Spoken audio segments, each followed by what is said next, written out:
कर्नाटकमधल्या महाविद्यालयांमध्ये 7,000 HIV बाधित विद्यार्थी सापडल्यानं खळबळ उडाली।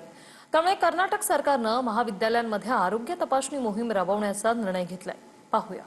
कर्नाटक राज्यातल्या महाविद्यालयांमध्ये 7,000 HIV बाधित विद्यार्थी सापडल्यानं हाहाकार उडालाय।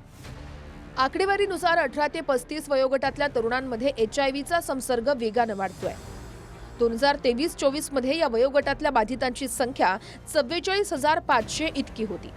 2025-26 मध्ये या वयोगटातल्या बाधितांची संख्या 66,600 वर पोहोचली आहे। धक्कादायक म्हणजे यामध्ये 18 ते 25 वयोगटातल्या 7,000 विद्यार्थ्यांना नुकतीच HIVची लागण झाल्याचं समोर आलेलं आहे। कर्नाटकात सध्या 2,60,000 लोक HIVनं ग्रस्त आहेत। यातल्या 2,05,000 जणांवर HIVचे उपचार सुरू आहेत। अंदाजे 54,000 जणांना अजूनही HIVची बाधा झाल्याची कल्पना नाहीये।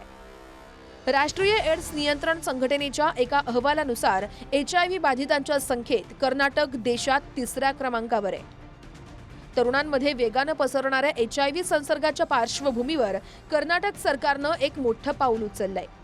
कर्नाटकातील सर्व सरकारी, अनुदानित आणि खासगी महाविद्यालयांमध्ये नियमितपणे HIV चाचणी आणि जनजागृती शिबिरे आयोजित करण्याचा निर्णय घेण्यात आलाय। तरुणांमधील संसर्गाची ओळख पटवणं आणि योग्य मोफत समुपदेशन उपलब्ध करून देणं हा या अभियानाचा मुख्य उद्देश आहे। कर्नाटकातल्या एका विद्यापीठानं आपल्या सर्व संलग्न अभियांत्रिकी महाविद्यालयांना एकात्मिक आरोग्य शिबिरे घेण्याचे निर्देश दिलेत। मोबिलायझेशन फॉर एड्स सुरक्षा या विशेष कार्यक्रमाअंतर्गत ही मोहीम राबवली जाणार आहे।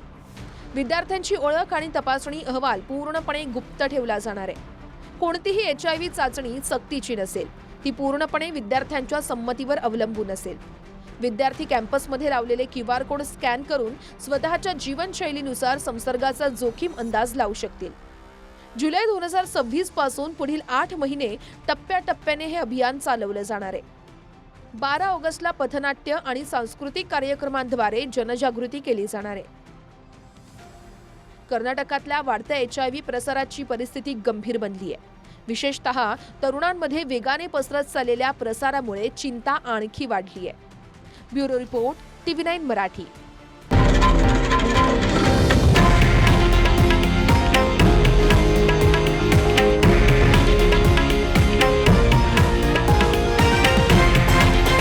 हे आहे देशातील नंबर 1 न्यूज नेटवर्क आणि आपण पाहत आहात TV9 मराठी, एकमेव।